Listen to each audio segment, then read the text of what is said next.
बिस्मिल्लाहिर्रहमानिर्रहीम। अस्सलाम वालेकुम स्टूडेंट्स, उम्मीद करती हूँ आप सब खैरियत से होंगे।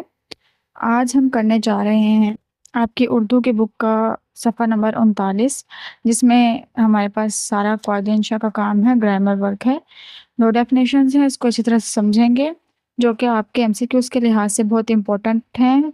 आपके 15 एमसीक्यूज़ आते हैं, जिसमें से 4 से 5 इसम के ऊपर होते हैं, जो उसके हवाले से पूछे जाते हैं। चलिए बढ़ते हैं अपने सबक की तरफ। पहला हमारे पास है ज़ू मायने अल्फाज।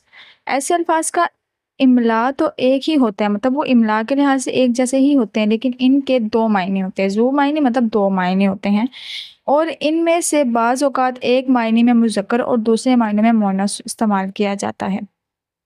जैसे अब कुछ जुमले हैं जो कि सवाल नंबर 7 पर दिए गए हैं। ज़ेल के जुमलों में से जो मायने अल्फाज अलग करके इनके मायने लिखिए। तो पहला हमारे पास आ जाता है जुमला, बारिशों से आईने की आब जाती रही। अच्छा, इसमें आब से मुराद आप सबको मालूम है पानी, और एक आब का मतलब होता है चमक। तो ये है जो मायने अल्फाज जिसके दो मायने होते हैं।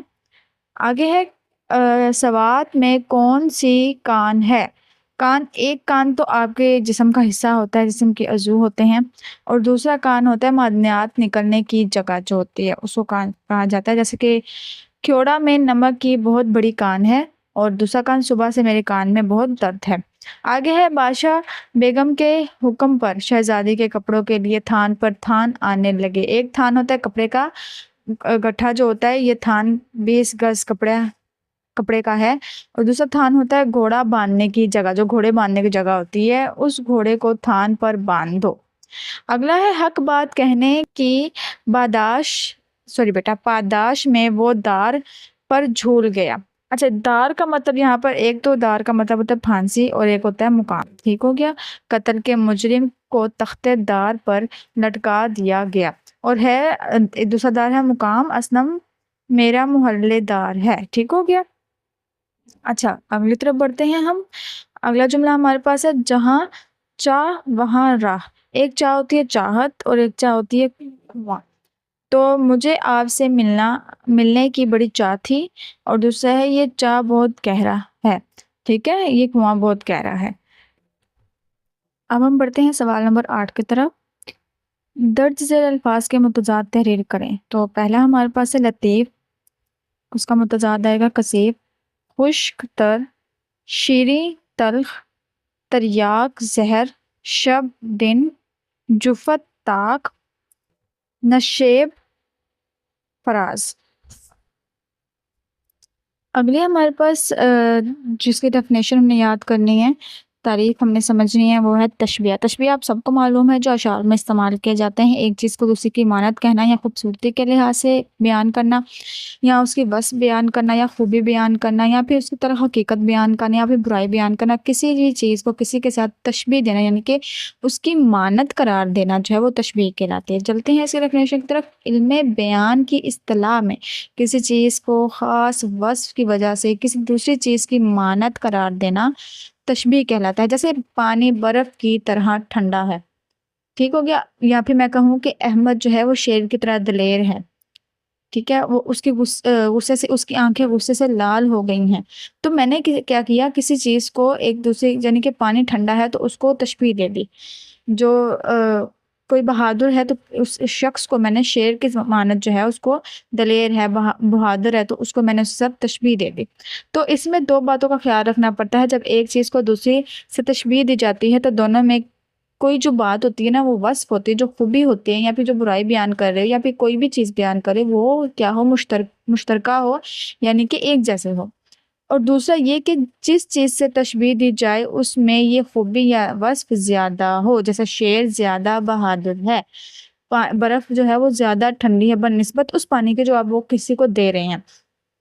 तो उसके 5 अरकान हैं। तशबीह के अरकान जो हमारे पास हैं 5 है। उम्मीद करती हूँ इतनी समझ आ गई होगी आपको।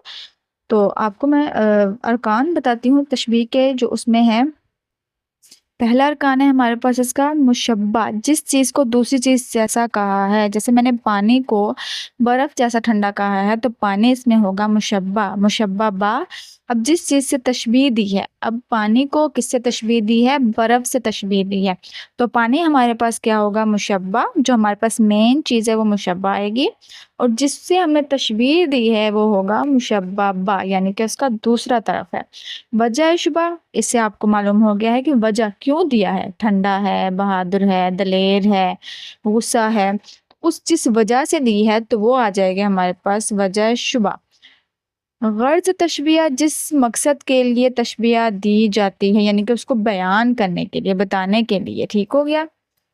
अब हरफ़े तशबीह, यानी कि जिस तरह, जैसा, जैसी, मानंद, ये अल्फाज जो है वो हमारे पास हरूफ कहलाते हैं। ये आपको मालूम हो गया होगा इसके नाम से ही। नीचे देखिए आपके पास एक बॉक्स दिया गया जिसमें अच्छी तरह से बयान किया गया इसके अरकान की जो मिसालें हैं, मुशब्बा, मुशब्बा, वजह शुबा, अर्ज़ शुबा और हरूफ तशबीह। पानी क्या है? हमारे पास जो पानी बर्फ़ की तरह ठंडा है, उसमें हमने जो बयान किया तो पानी जो था वो हो गया मुशब्बा। मुशब्बा बा, बर्फ़ की तरह, जिससे हमने उसको तशबीह दी, वजह ठंडा, ठंडक बताने के लिए।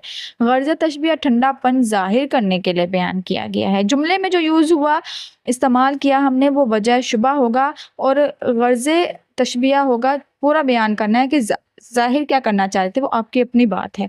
जुमले में हमने इस्तेमाल नहीं किया, लिखा नहीं है, लेकिन हमने वजह बता दिया, बयान कर दी कि क्यों बताना चाह रहे हैं हम उसको। हरूफ तशबीह यानी कि तरफ।